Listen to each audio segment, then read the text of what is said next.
Welcome. I'm Mary Jo Strobel, Executive Director for the American Partnership for Eosinophilic Disorders. We are happy to be here today to share an additional update for our EOS Connection attendees. And we're online today to discuss EGPA and the results of a new clinical study. I'm pleased to welcome Dr. Lena Börjesson Sjö, who is Global Clinical Program Lead for AstraZeneca. She has a PhD in organic chemistry, and her career has been focused on drug development, particularly in the respiratory and inflammatory disease space. Over the years, she's been involved in every stage of the process, from identifying targets and discovering the right compounds to determining the appropriate dose and method of delivery.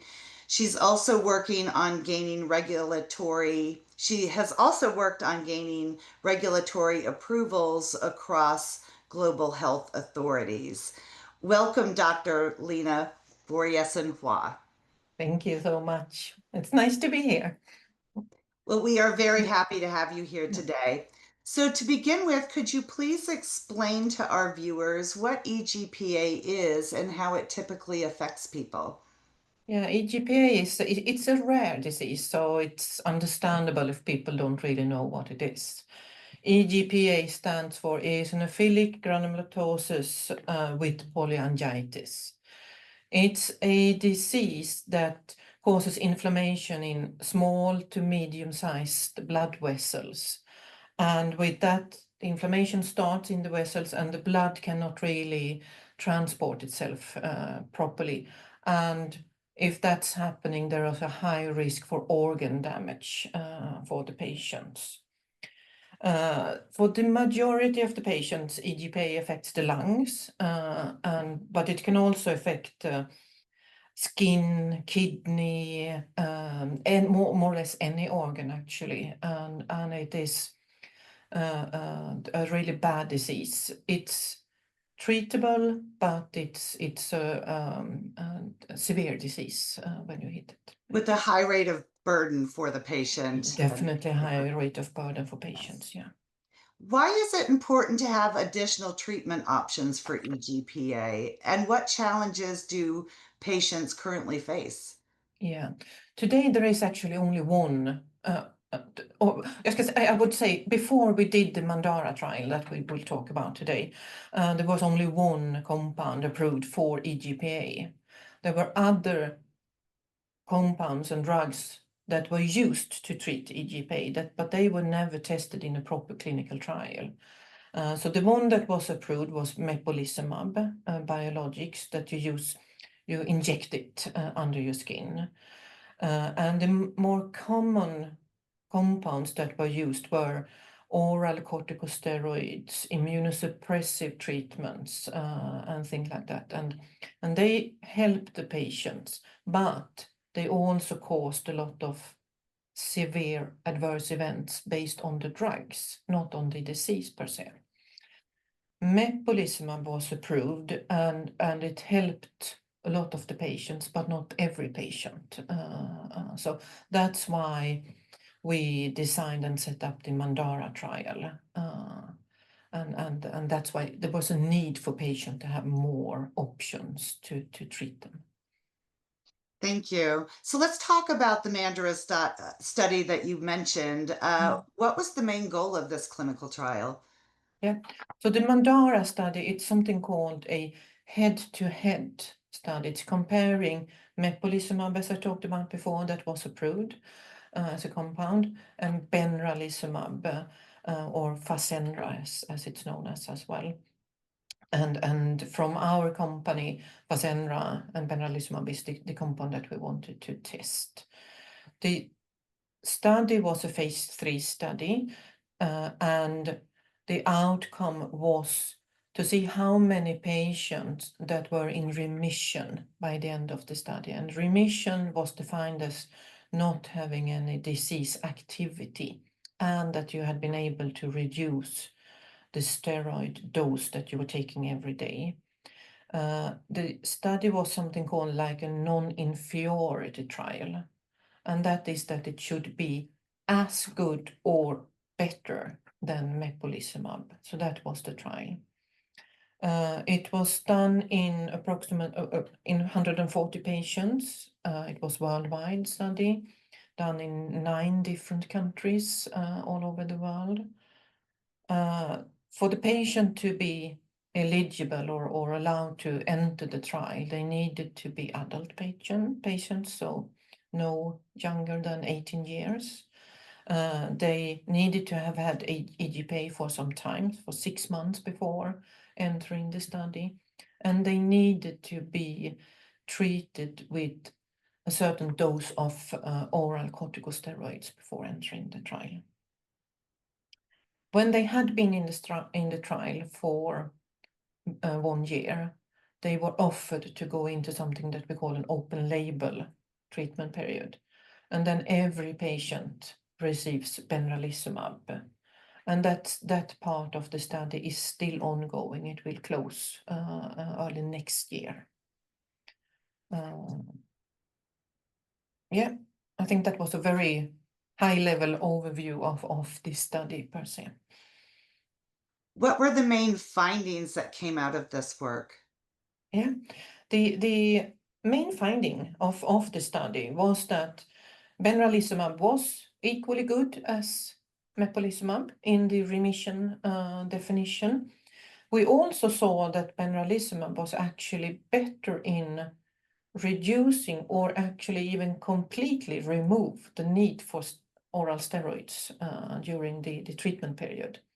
So more patients could get rid of needing to take these drugs that help the patient, but also causes a lot of side effects. So that's something that was really interesting in this trial. The safety part, because that's also something that you look at in the clinical trials. You look at the efficacy of the drugs and you look at the safety part of the drug. And benralizumab as mepolizumab are 2 very safe drugs. You can get some reactions in the skin when you're injecting the drug, and some very few patients get some allergic effects of the drugs, but they are very safe drugs in general. So the big take home was that patients now are able to have 2 good drugs that they can choose between, and that we can see that we can remove or reduce the burden of the standard of care treatment as it was before this trial. Options are certainly important for patients, Yes. particularly those that are steroid sparing. Yeah. So for those who are living with EGPA, what do these trial results mean, and how could this potentially change treatment options in the future? Yeah, the really big change, and that is something that is now out there and discussed a lot in the community. There has been a lot of publications around Mandara and a lot of presentations at various scientific meetings and also in different patients groups and so on, etc. The really big take home is that patient actually can, as I said before, reduce the background treatment that they were needed to take. And these types of severe adverse effects that you can get from these steroid tablets that you need to take to have some control of your disease, they can cause bone disturbances, they can cause diabetes, and then a lot of different bad things for the patients. And having this opportunity to have 2 drugs actually that you can choose between is a big take home from the Mandara trial. The mepolizumab, when that was approved, it was seen in that trials that a lot of patients also were able to get into the remission phase, but there were a bunch of patients that never reached that, and we could see that more patients in the Mandara trial could do that. Is there anything else that you would like to share with our viewers about the Mandara trial? No, I would say that it is a rare disease, so it's not seen by so many investigators and doctors, but it is a really serious disease when you get it. And with these options now that patients have, they can live a perfectly normal life and still go on doing the normal things. We had a patient that said, during the trial, because we also interviewed patients during the trial and said that, okay, we get the life back. Now I can do my exercise. Now I can do my whatever you wanted to do that you couldn't do when you had the trial.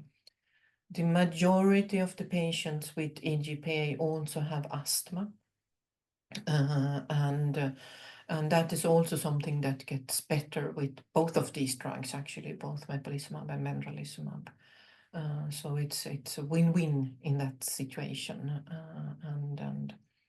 And we are happy to see that it's taken up so well in the communities, and both of these drugs are now approved. I don't know the exact numbers for mepolizumab, but for benralizumab, it's more than 65 regions that is been approved in.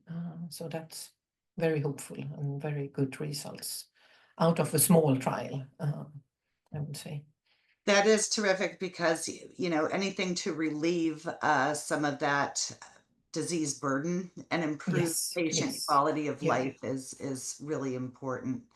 Mm. Well, thank you so much for joining us today, Dr. Börjesson Sjö.